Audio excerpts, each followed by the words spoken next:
Only me. Only me. All things are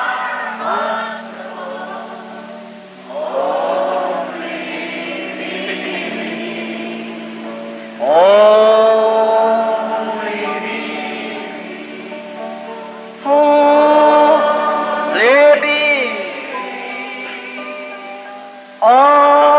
things are only.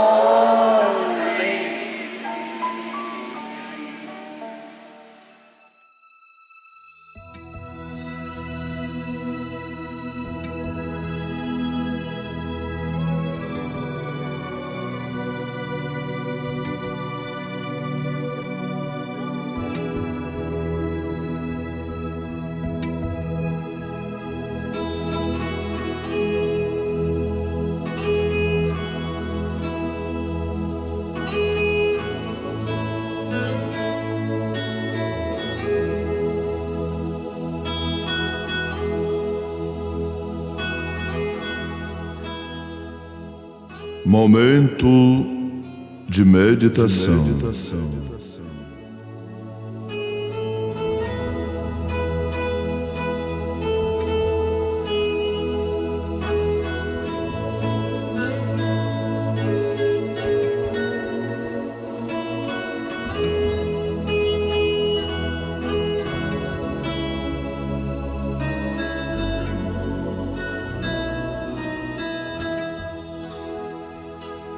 Eu sei as tuas obras, e o teu trabalho, e a tua paciência, e que não podes sofrer os maus, e puseste à prova os que dizem ser apóstolos, e o não são, e tu os achaste mentirosos, e sofreste, e tens paciência, e trabalhaste pelo meu nome, e não te cansaste.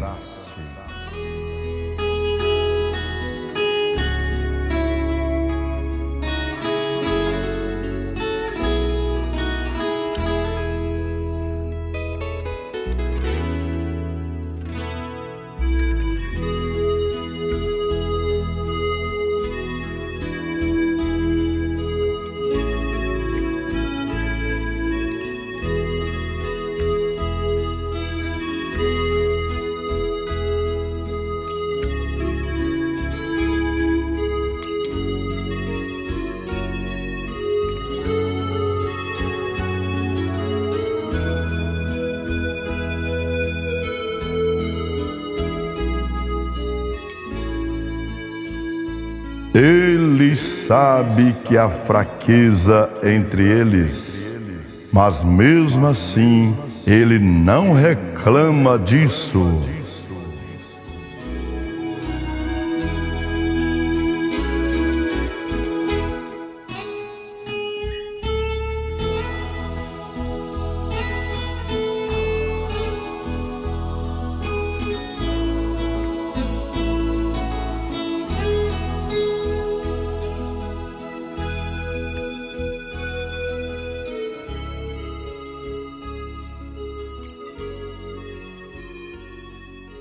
Nós lemos no livro de Apocalipse, capítulo 2, o versículo 2 e 3.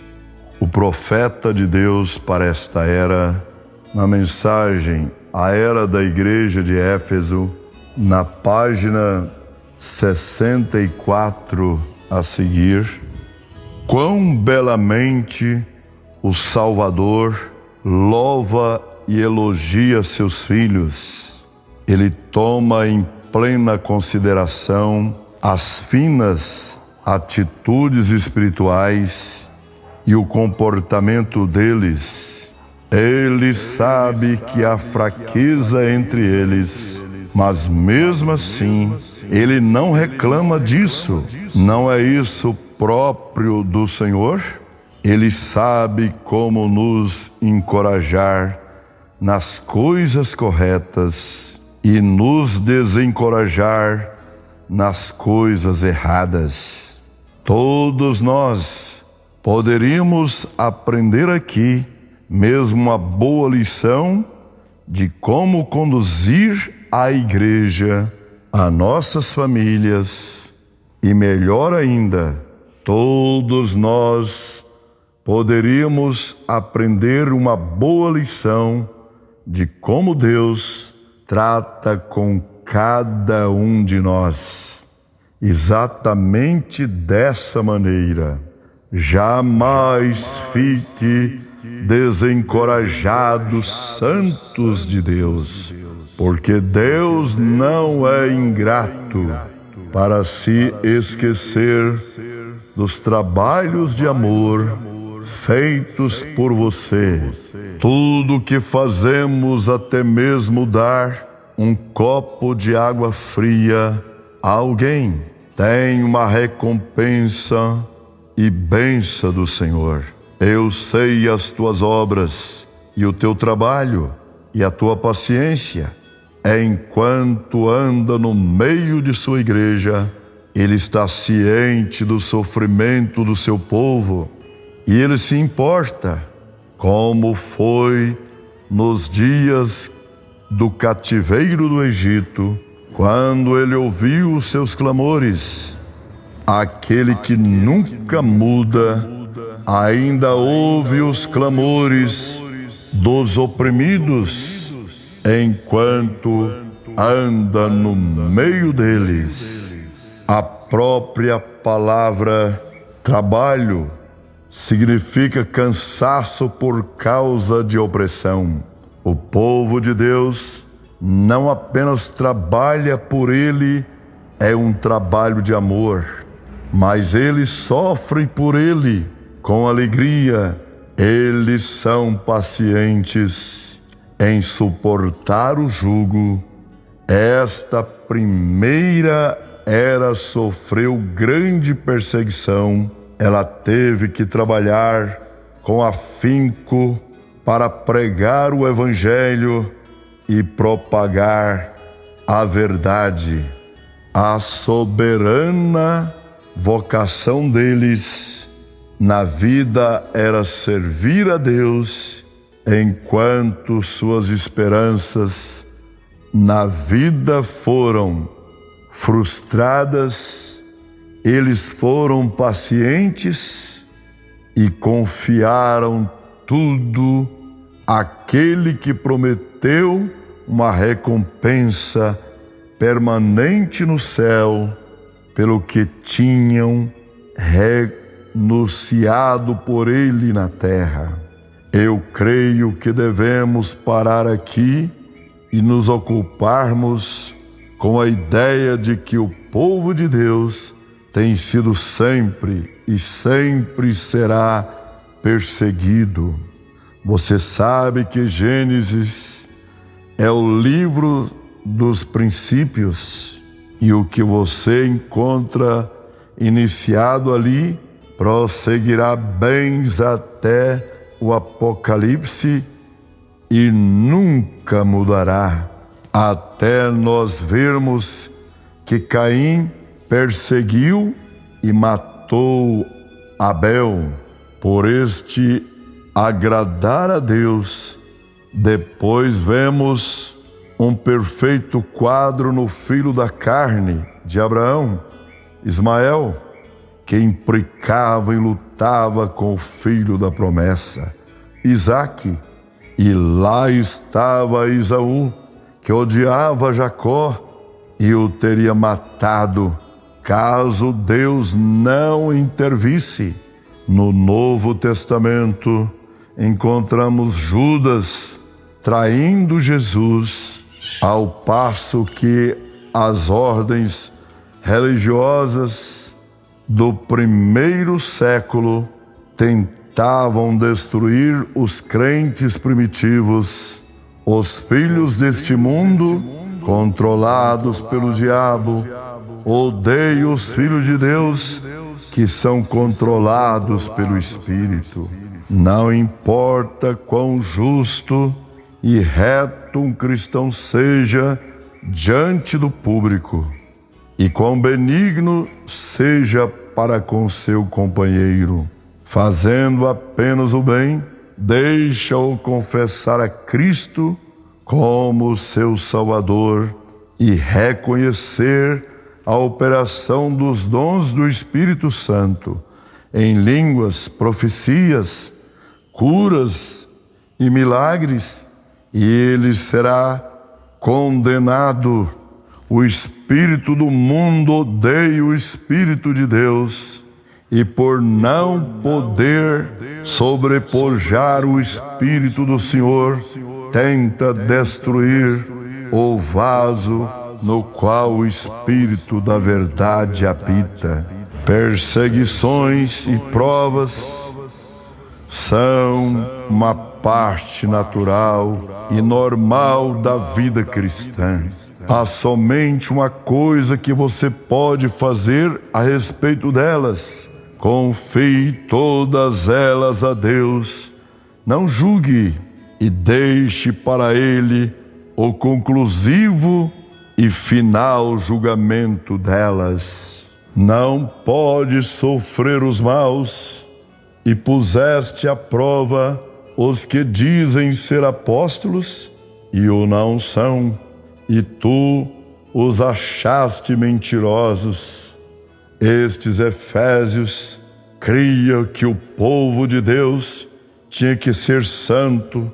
De acordo com este versículo, eles tomaram providenciais para manter o corpo livre do fermento do pecado, mas do que evidentemente a apostasia já começara. O pecado tinha entrado na igreja, mas eles foram obedientes às palavras de Paulo quando disse para tirar os iníquos dentre eles. Eles eram um povo separado, eles tinham saído do mundo e agora não ia permitir que o mundo entrasse no meio deles. Eles não suportavam o pecado na igreja. A santidade para eles não era apenas uma frase ou figura de linguagem, era um modo de vida. Puseste à prova os que dizem ser apóstolos e o não são, e tu os achaste mentirosos. Que coisa! Essa é uma declaração rude. Puseste à prova os que dizem ser apóstolos? Não é isso presunçoso? Que direito tem um povo de pôr à prova aqueles que se dizem apóstolos? E como eles os põem à prova? Oh, eu gosto muito disto. Aqui está em Gálatas 1:8. Mas ainda que nós mesmos ou um anjo do céu vos anuncie outro evangelho, além do que já vos tenho anunciado, seja anátema. Foram os apóstolos que trouxeram a palavra original ao povo. Essa palavra original não podia mudar, nem mesmo um ponto ou traço dela. Paulo sabia que era Deus quem lhe falara. Por isso disse: se eu mesmo chegar a procurar dar uma segunda revelação, procurar fazer uma pequena mudança naquilo que dei originalmente, que eu seja anátema. Veja você, Paulo sabia que a primeira revelação era a correta. Deus não pode dar uma primeira revelação e depois uma segunda revelação. Se o fizesse, ele estaria mudando sua mente. Ele pode dar uma revelação e depois acrescentar a ela, como fez no jardim do Éden, quando ele prometeu a semente à mulher e então mais tarde especificou que aquela semente teria de vir através da linhagem de Davi, mas era a mesma revelação. Aquilo somente dava mais informação às pessoas para ajudá-las e recebê-la, compreendê-la, porém a palavra de Deus não pode mudar. A semente veio exatamente como foi revelado. Aleluia! E veja o que aqueles falsos profetas estavam fazendo. Eles viram com a sua própria palavra. Aqueles efésios conheciam aquela palavra como Paulo a tinha ensinado. E eles estavam cheios do Espírito Santo pela imposição das mãos de Paulo.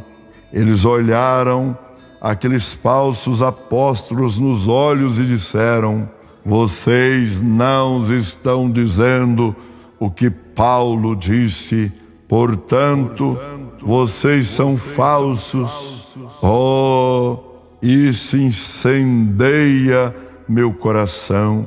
Volte à palavra. Não é você que realmente põe à prova o apóstolo e profeta e mestre, é a palavra que os põe à prova. Um destes dias haverá de vir um profeta para a era da igreja de Laodiceia, e você saberá se ele é ou não o verdadeiro profeta enviado de Deus. Sim, você saberá, porque se ele for de Deus, ele estará nessa palavra exatamente como Deus a deu a Paulo. Ele não se desviará dessa palavra um momento sequer, nem por um jota, nessa última era, quando haverá muitos falsos profetas surgindo. Observe e veja como você estará perdido, mas quando esse profeta dos últimos dias entrar em cena, se ele for verdadeiramente esse profeta, estará clamando: volte à palavra ou você estará perdido. Ele não edificará sobre uma revelação ou interpretação particular, mas sobre a palavra. Amém e amém. Deus os abençoe, em nome do Senhor Jesus Cristo. Amém.